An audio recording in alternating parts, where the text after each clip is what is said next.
Interesting question. Should an employee who refuses an employer's vaccination mandate be eligible for unemployment compensation?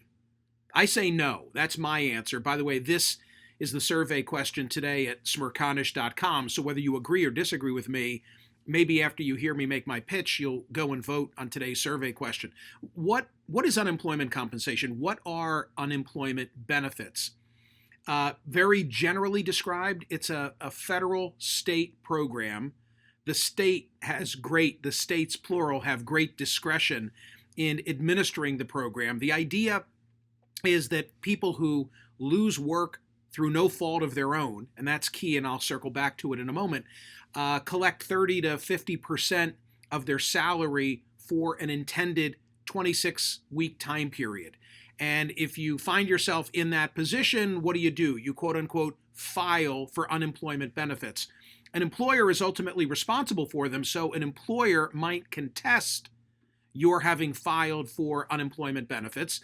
And again, very generally described, the standard is that if you lost your gig through no fault of your own, you're entitled.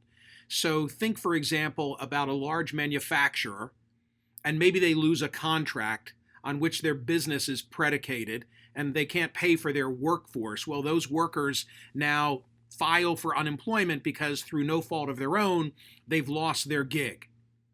As compared to someone who, on their employer's watch, is stealing or sexually harassing or is doing something that causes them to be fired, something that causes them to be terminated, not for, this is where it gets a little bit gray, not for performance failure, but for something more than that. They're not entitled to unemployment compensation, unemployment benefits. So into what category do you place someone who's now facing an employer's vax mandate? And for the purpose of this hypothetical, although it's not so hypothetical, it's a very real world thing, as I'll explain in a moment. But I'm thinking about an employer, maybe one who is subject to the president's order because they've got 100 or more employees, or maybe it's just an employer who on their own determines, like the law firm where I'm associated, that they're going to have a vaccine mandate.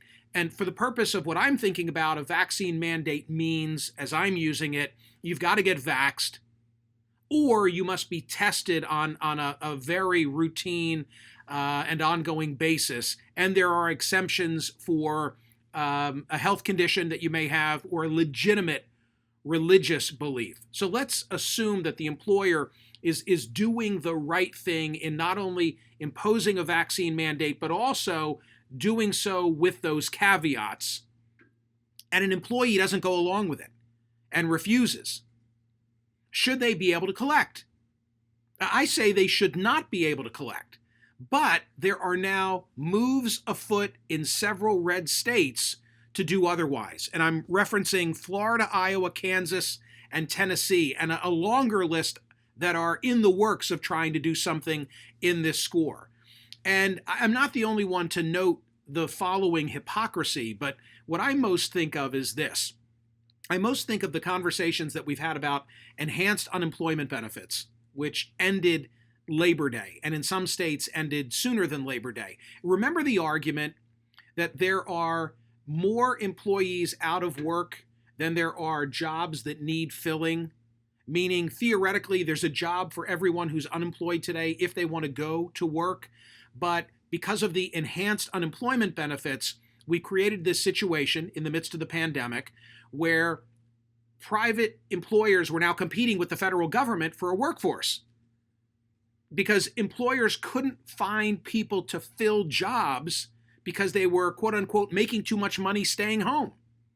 By the way, I bought into that argument then, and I continue to buy into that argument now, that we created a disincentive among many to return to work. And that was largely a Republican argument, which I agreed with. But now I part company with those Republicans on that score because the same, generally speaking, the same lawmakers and politicians who were admonishing the government to scale back enhanced unemployment benefits on the argument that you are paying people to stay home, creating a disincentive Those are the same people who are now advancing this idea that if you're not working because of your employer's vax mandate, you ought to be able to collect. And that is ridiculous. That is hypocrisy, and I think it's ridiculous. The Kansas City Star wrote on this issue on November 12 and said the following. Talking about the Kansas legislature, they said one bill they're pushing would actually provide unemployment benefits to workers who lose their jobs for refusing to get the COVID vaccine. Another would create a no questions asked, crater-sized religious exemption from the vaccine. And then here's the part that I'm thinking of. So let's get this straight. After complaining the past year that too many people were being paid too much money to stay at home so that they could stay safe, Republicans now want to pay the unvaccinated to stay home and remain unsafe to others. The hypocrisy would be hilarious, except that it engenders the public health. It endangers the public health, pardon me. It endangers the public health by incentivizing people to not get vaccinated. There are two things going on here. One, it's Republicans currying favor with the don't tread on me base, and also seeking to undermine the Biden administration's attempt to get ahead of the pandemic. Catherine Rampell, writing on the issue that I'm describing in the Washington Post, says, whatever their motivation, Republicans seem to be rooting for the virus and against the country. I think she's right. If you refuse a well-scripted and carried out employer vaccine mandate, you should not be able to collect unemployment compensation, because you are not losing a job through no fault of your own. Let me say it more simply. You're losing a job through fault on your part. And you ought to be put in the category of those who are terminated for cause and can't collect, rather than the plant worker whose employer loses a big contract and has to lay people off. That's what I think. What do you think? Do you think that people who refuse an employer's vax mandate ought to collect unemployment compensation? Post your comment here, share this with a friend, and go over to Smerconish.com and vote, because that is today's survey question of the day. Thank you. Subscribe to this. Ring the bell. Do all those things. Thanks.